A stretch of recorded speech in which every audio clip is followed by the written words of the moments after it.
We're back here again on the campus of University of Pittsburgh, and I'm here with Louis, one of the graduate researchers in Professor Mugler's group. Hi, my name is Louis González. I am a third-year PhD student at the University of Pittsburgh. I am in Dr. Andrew Mugler's group. I'm studying theoretical biophysics. In particular, I am learning about cancer cell chemotaxis. Cancer cell chemotaxis. Chemotaxis. Chemotaxis. Mm-hmm. What is that exactly? Basically, when a cancer cell metastasizes, it has to travel through your body in order to invade another part of your body. But cancer cells have to guide their way through your body, through your lymphatic system. And in order to do that, it secretes molecules, and then it senses the flow from the molecules that it secretes, and then it says, okay, I'm going to go travel in that direction. And so my study is basically the limits of that. So you're a biophysicist. Yes. Were you interested in physics as a high school student or middle school, or was there a turning point, a tipping point in your life where you really knew that you wanted to study physics? I'll be honest, I hated physics. All throughout my life, I hated physics, I hated math. I was not good at either of those.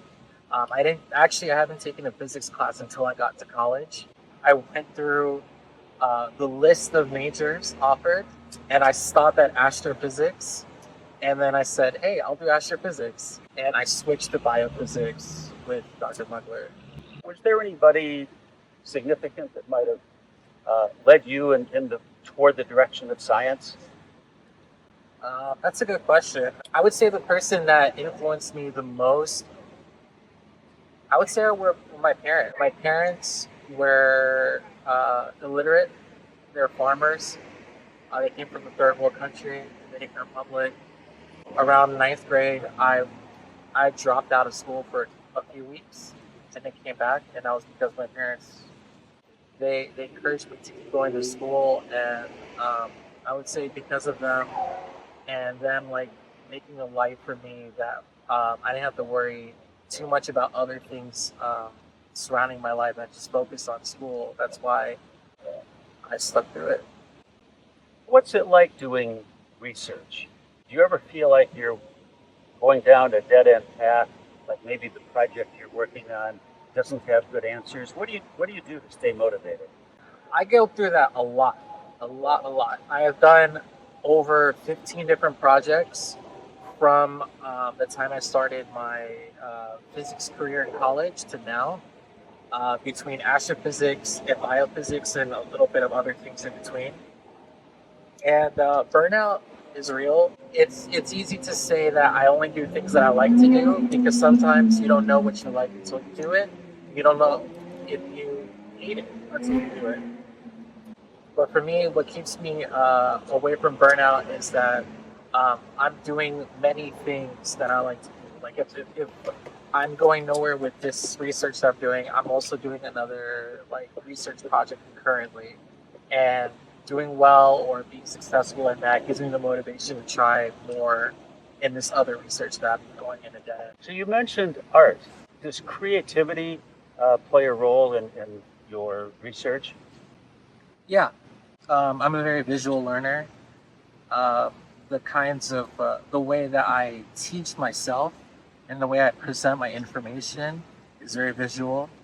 I like to incorporate drawings a lot in the stuff that I do.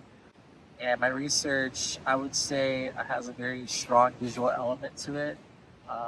Just a long story short, a lot of the plots that I have in my research was very pretty and very colorful, and it tell a very deep story scientifically at the same time. Now, you call yourself a theoretical biophysicist? Yes. So you don't have a lab? I don't. You don't do experiments? I don't, yeah. Then what do you do? My lab is my computer. My experiments are simulations, and my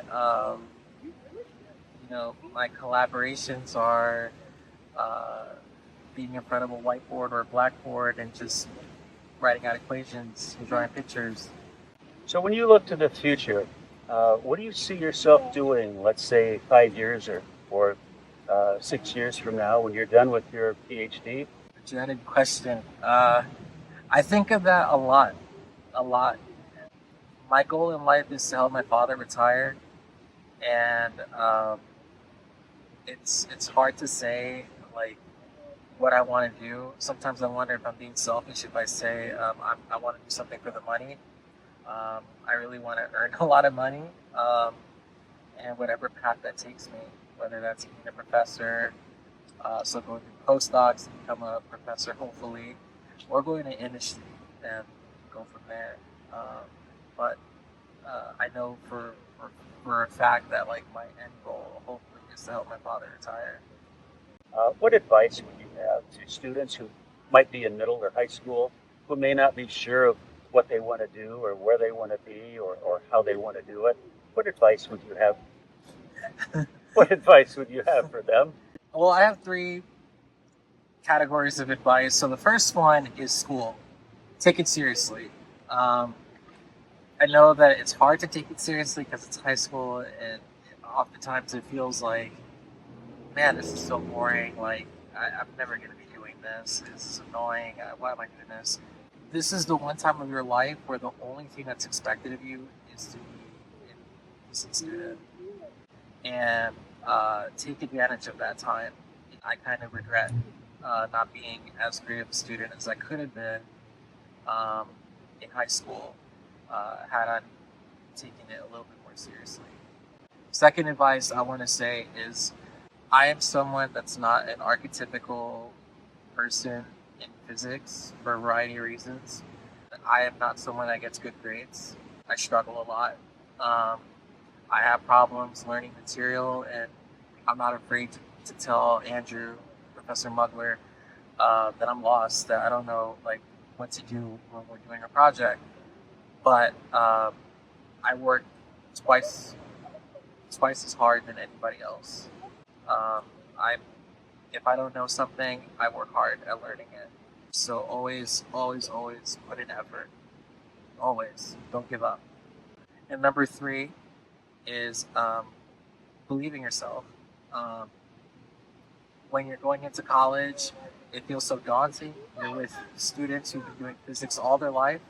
You're with students who may be better than you in math and physics, but you should worry about yourself because this is now all about you. Keep every single door open, be open-minded, take any opportunity that comes your way.